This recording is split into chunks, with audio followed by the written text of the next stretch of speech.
Begin to let go of attending to the outside world, moving the mind inward, constraining your awareness just to the body and mind. And begin to concentrate that awareness in the present by attending closely to the physical sensation of the air that accompanies the in-breath and the out-breath in the space around the opening of the nostrils. Giving yourself the instruction to notice quickly when anything other than that one physical sensation is arising in the mind, and then without judgment or frustration, to lift your awareness up from those distractions and to place it gently but firmly again and again on the breath.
And then when the mind becomes more calm, we generate a broad, altruistic motivation for our time. So begin to recognize in your own life how you yourself are deeply motivated to be happy, to be completely free of suffering.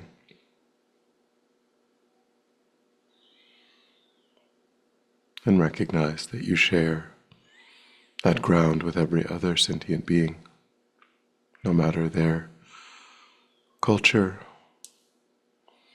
no matter their appearance, their behavior, even no matter which realm they abide in. There are no sentient beings who are not similarly motivated.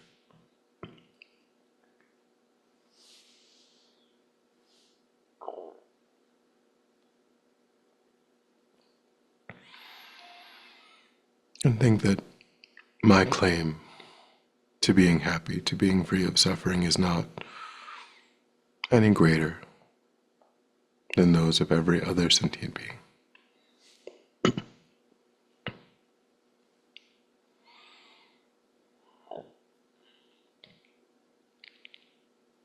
And so the best way of using my life is not to work only to secure my own happiness, my own freedom from suffering, but to work for the welfare of every sentient being, without exception.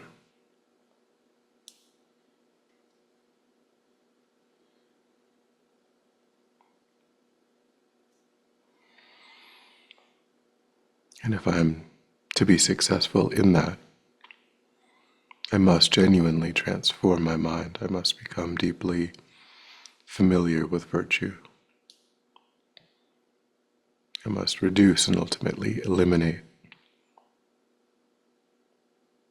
the familiarity that I have with disturbing emotions, those negative mental states that agitate my mind,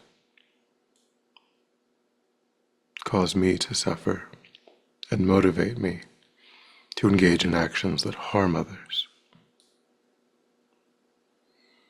And by transforming my mind in this way, I will naturally, spontaneously be of benefit to sentient beings.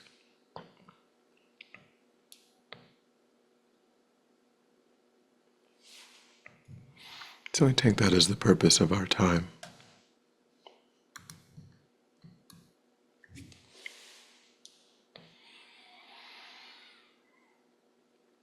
And with that motivation, we will begin to contemplate the 9-point meditation on death, the next section in the Lamrim. So 3 topics within the 9-point death meditation, each with 3 contemplations.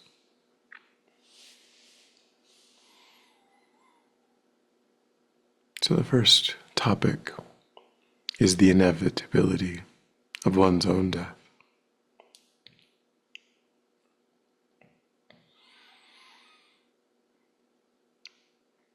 So here we're trying to understand the certainty of our death. So we begin to bring to mind people from the past, famous, powerful people,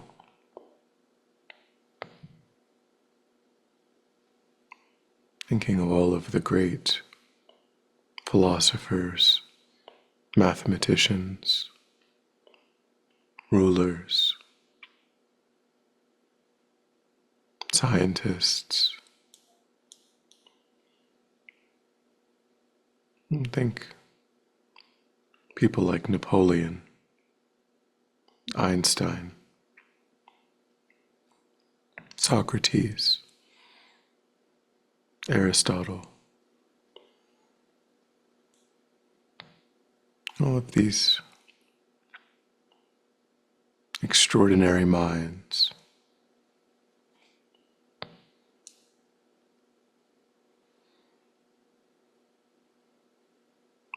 People who've conquered vast lands,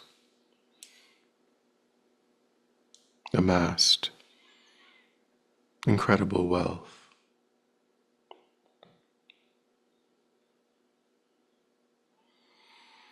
There isn't one of them who didn't have to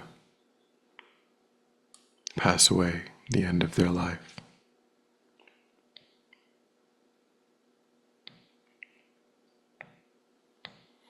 You can look at the world 100 years ago and think almost no one alive at that moment is alive today. More than 99% of that world has passed. In 100 years from now, the same will be true.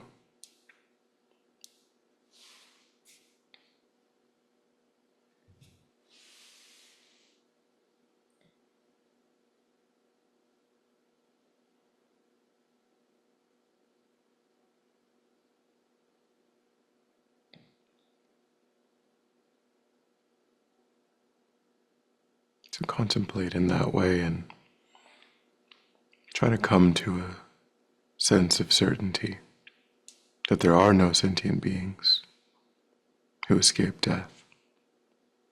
I certainly will not.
And then the second point to contemplate is that our remaining lifespan is decreasing continuously.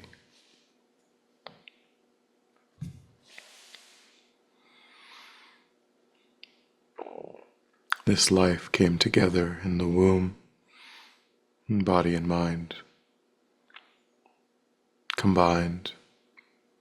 And from that moment, however many minutes there are for that combination to remain, has only gotten smaller.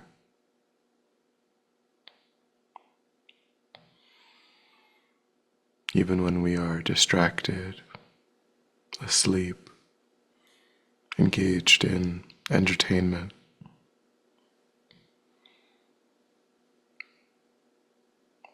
the amount of time to remain in this life is only decreasing.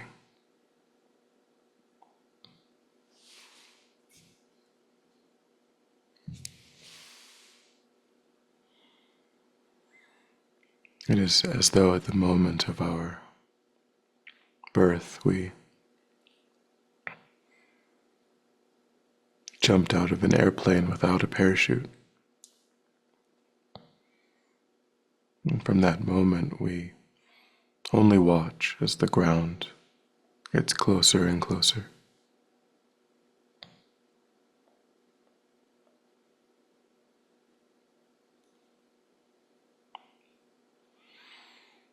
So again, contemplate in this way and arrive at a deep understanding that this precious human rebirth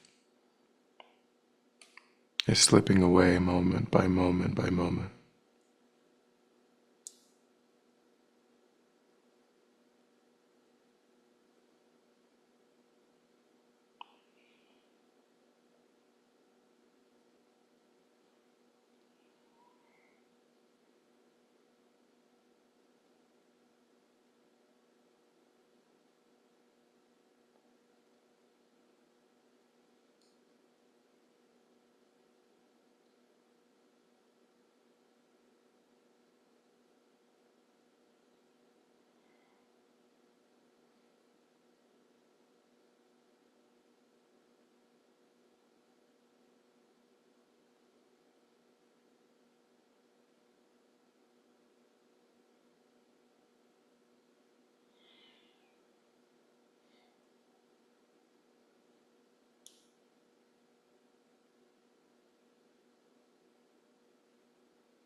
And then the third contemplation within this topic, this first topic, is that during our life, the amount of time that we have to devote to our spiritual practice is quite small. So we think that we passed our childhood in play,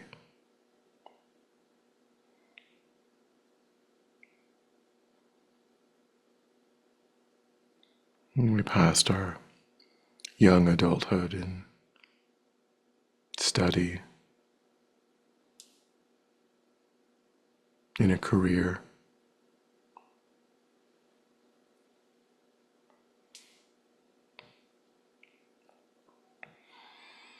and even now,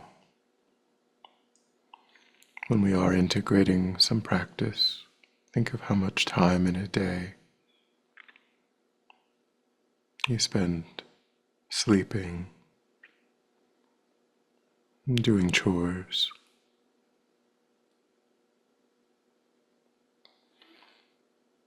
engaging in entertainment, preparing food, socializing. Think how much time in a day can you say that you spend intentionally focused on cultivating your potential.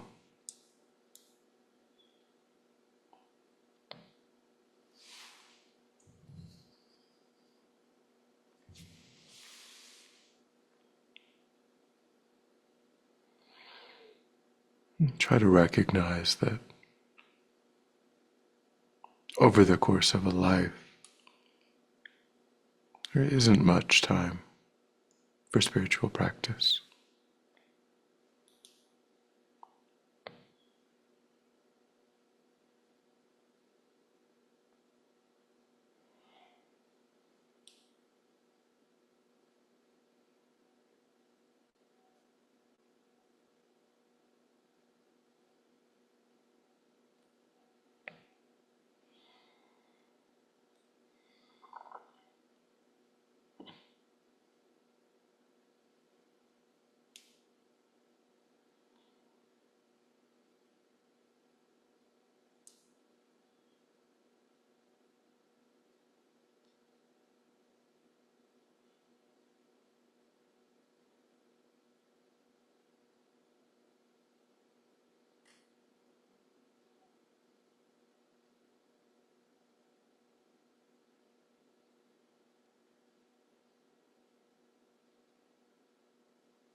And then reviewing these first three contemplations, the certainty of death, its subpoints, try to give rise to a strong determination going forward to put time, to put energy, to put effort into your spiritual path on the basis of the recognition of the certainty of death.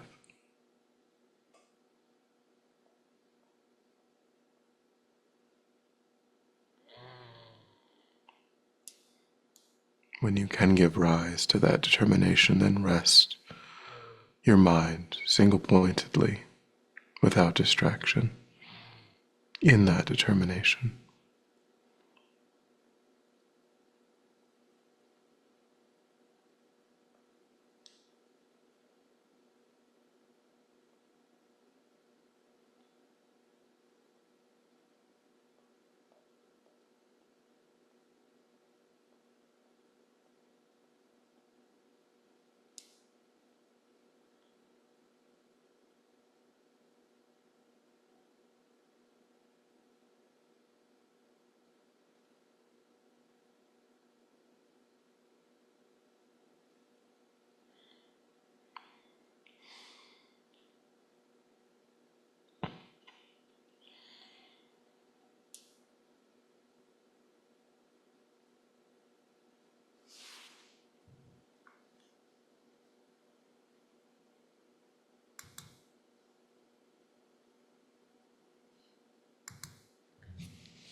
And then when you're ready, we'll come back together.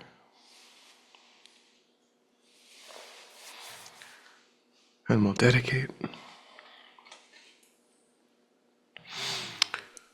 So recollect your altruistic motivation and think that by having engaged in this contemplation, you've actualized that motivation,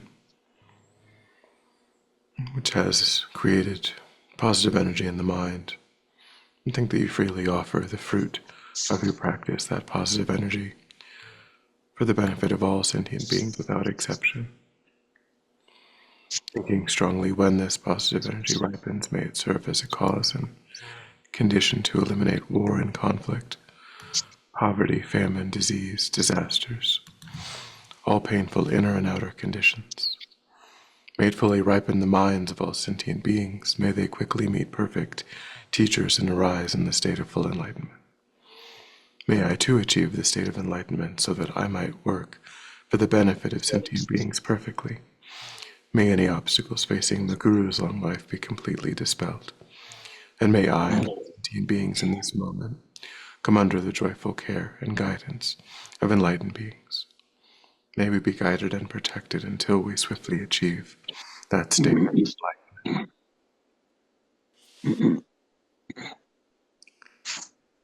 Thank you.